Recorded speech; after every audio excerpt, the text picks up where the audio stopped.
Imagine yourself walking through a tranquil garden, filled with trees and flowers that emit a soft and inviting aroma.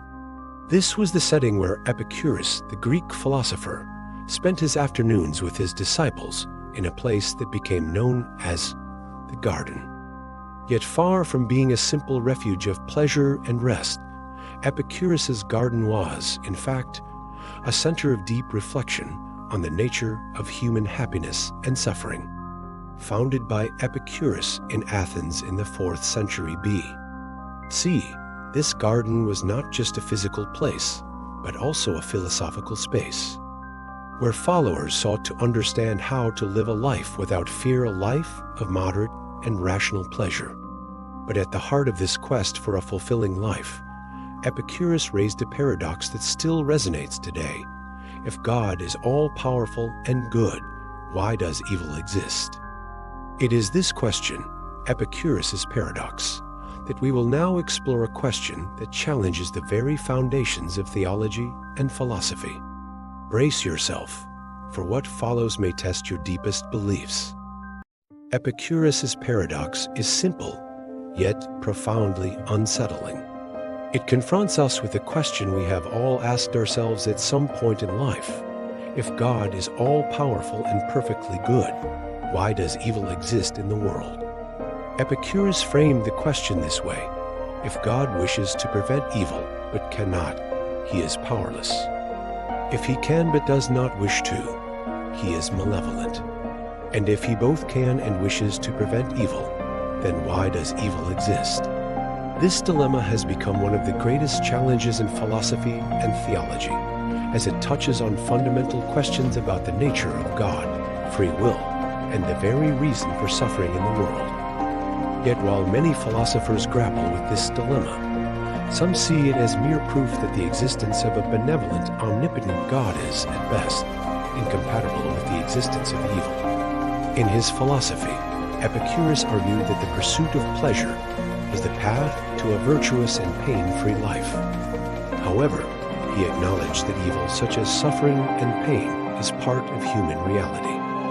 He proposed that suffering arises from our inability to control nature and our failure to recognize that we cannot always avoid evil. But is this reasoning valid across all philosophical traditions? Or do other perspectives, such as those of monotheistic religions, offer a different view of this same paradox? In the Christian tradition, Epicurus's paradox finds an answer through the concept of free will and the mystery of evil.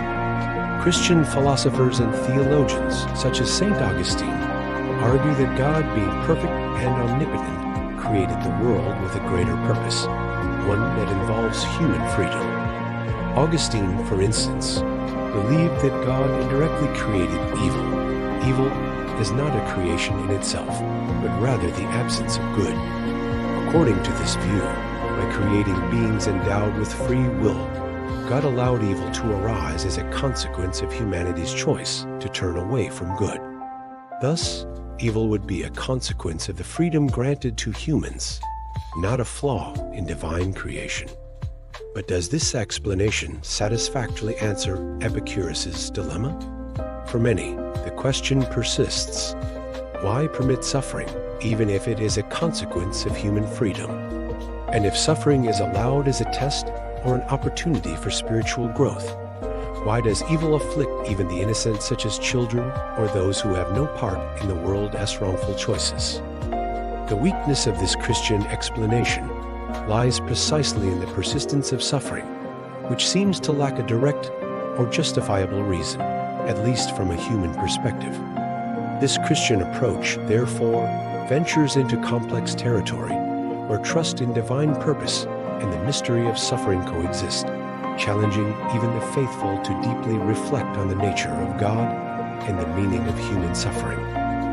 While the Christian tradition attempts to reconcile evil with free will and divine plan, other religious traditions offer distinct explanations for the problem of evil. In Islam, for instance, the idea of suffering is often seen as a test or trial sent by God.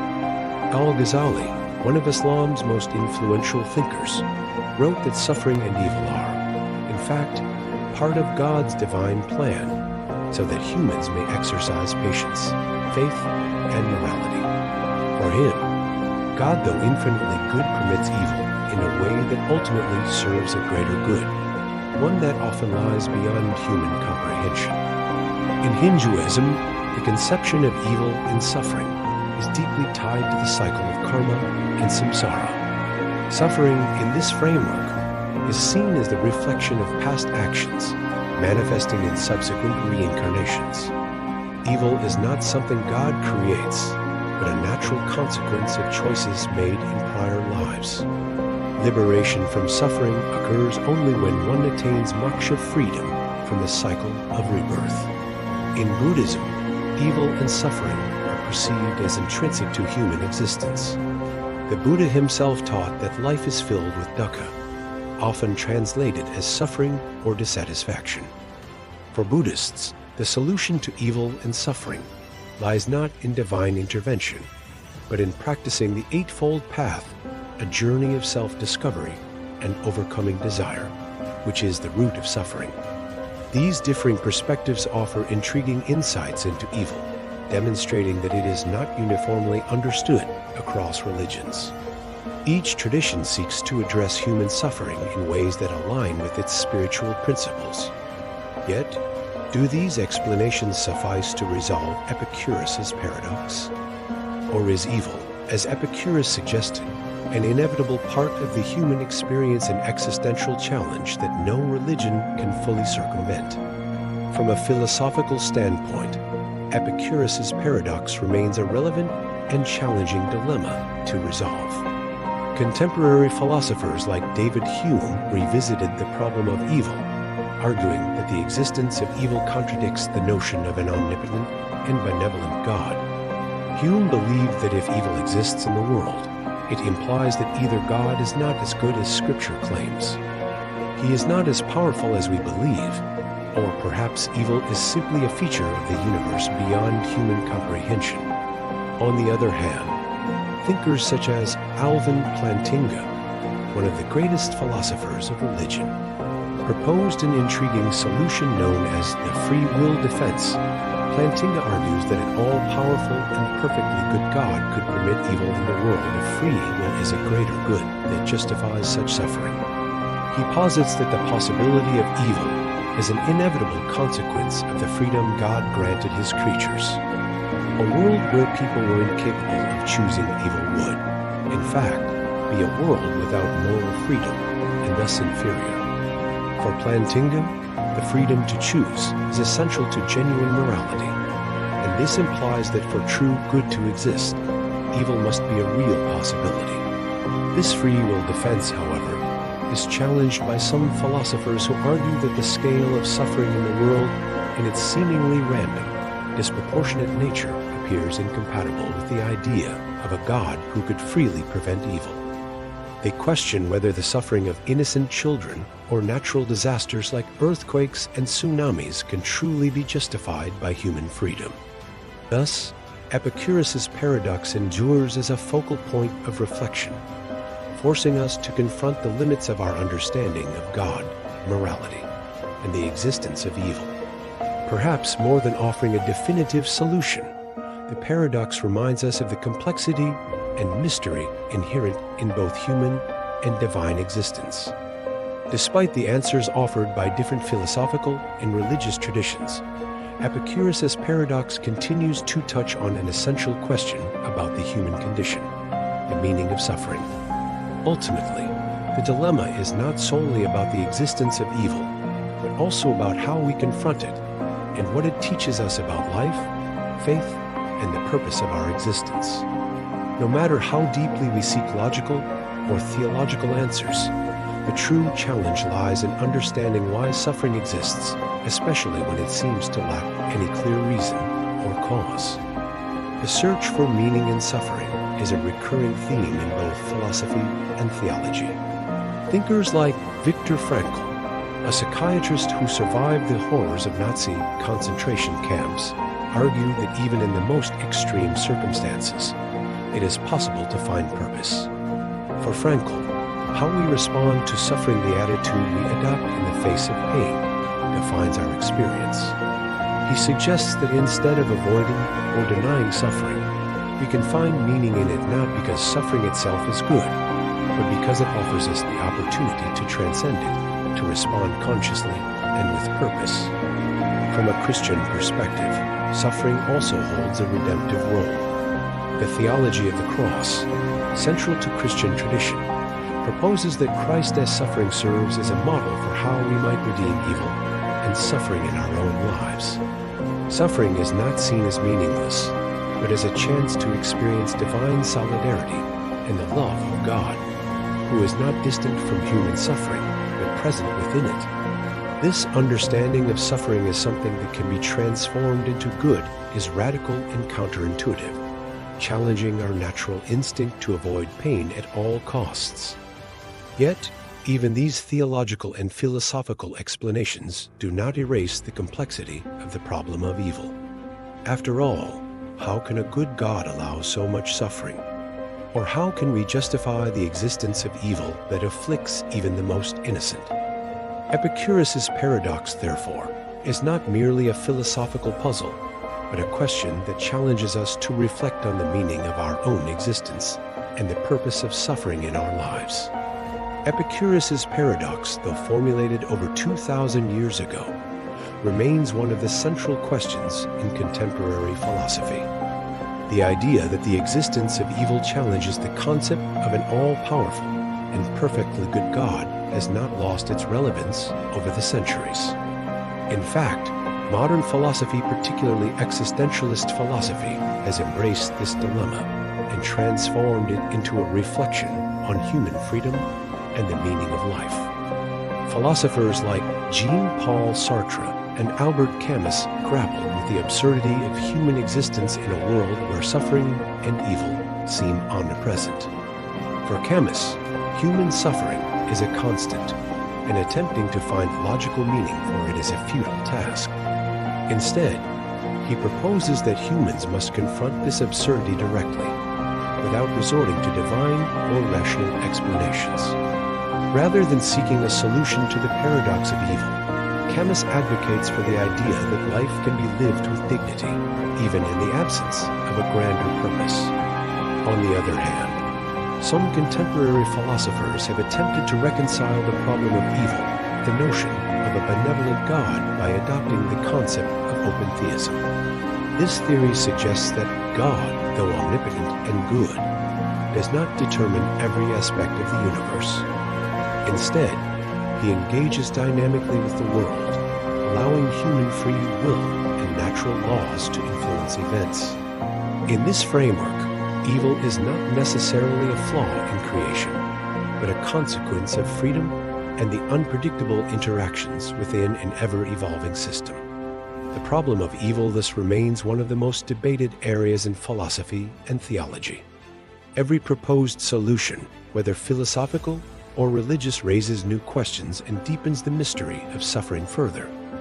Epicurus's paradox, far from being a simple doubt, challenges us to confront the depths of our own understanding of God's nature, morality, and the very meaning of life. In the contemporary world, Epicurus's paradox grows increasingly relevant. In a world marked by global crises, social inequality, natural disasters, and a pandemic that has exposed human fragility, the problem of evil has become even more acute. Collective suffering such as that endured by millions affected by wars, famine, and disease seems to challenge the notion of a loving and all-powerful God. For many today, suffering is not an abstract or distant concept, but a personal and daily experience.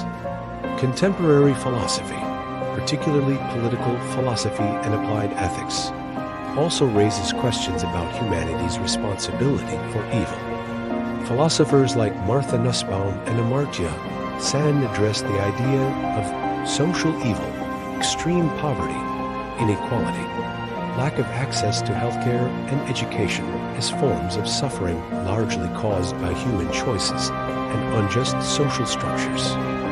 From this perspective, evil is not merely a theological issue, but an ethical and political one that demands practical action to alleviate human suffering. What contemporary philosophy suggests is that while we may never fully understand evil, we must act ethically and responsibly to minimize suffering around us within our means. Reflecting on Epicurus' paradox in today's context compels us to question our own attitudes toward suffering. Are we, as a society, truly seeking solutions to the problems that cause so much evil and suffering for others? Or are we, instead of striving to understand suffering, more focused on avoiding it at all costs, without addressing its underlying causes? Epicurus' dilemma challenges us now more than ever to examine our own beliefs and attitudes toward suffering, freedom, and the well-being of others. Epicurus' paradox is not merely a distant philosophical or theological question. It touches each of our lives in deeply personal ways. When we face suffering, whether physical, emotional, or existential, we are inevitably confronted with the questions Epicurus raised. Why pain? Why unexplained suffering? These inquiries are not just intellectual but existential, as they challenge our understanding of life's purpose, our relationship with the divine, and the nature of good and evil. How we respond to suffering is thus shaped by our worldview and beliefs. Some people, in the face of suffering, find solace in faith, believing there is a divine purpose behind it all, even if they cannot fully comprehend it. Others, like existentialists, may seek more personal meaning, viewing suffering as an opportunity to affirm their own freedom and identity in a world devoid of clear purpose. Epicurus' paradox also compels us to reflect on human fragility and the inevitability of suffering. We live in a world where pain seems integral to the human experience. Death, loss, physical agony, psychological anguish, all are part of daily reality. The question, then, is not simply about justifying evil, but about how to find strength and meaning in confronting it. For this, each of us will forge our own path, guided by our beliefs and values. Ultimately, Epicurus' paradox offers no definitive answers. Instead, it invites us to reflect deeply on suffering and human existence. In seeking answers, perhaps the greatest lesson lies in recognizing that even if we cannot fully understand evil, we can choose how to respond to it and how to live purposefully, even in the face of adversity. As we've explored throughout this video, this enduring question offers no simple or clear answer to human suffering. The problem of evil, whether approached philosophically, theologically, or existentially, remains one of humanity's greatest challenges. Every tradition and thinker sheds light on this mystery, yet at its core, the dilemma persists as an open invitation to reflect deeply on the nature of life, suffering, and our role in the world. Now that we've examined different perspectives on this philosophical quandary, I invite you to reflect. How do you confront suffering and evil in your own life? Is the answer rooted in a divine understanding of pain, or is it an existential challenge we must face with courage and purpose? And further, is evil truly necessary for human growth? I'd love to hear your thoughts. If you enjoyed this video, don't forget to like, share it with fellow philosophy and theology enthusiasts, and subscribe to stay updated on more thought-provoking content. In the comments, share your views on this profound mystery, your ideas and feelings about suffering and evil. Let's keep this conversation alive. Until next time, remember, what makes us human is our relentless pursuit of answers, even in the face of existence's greatest enigmas.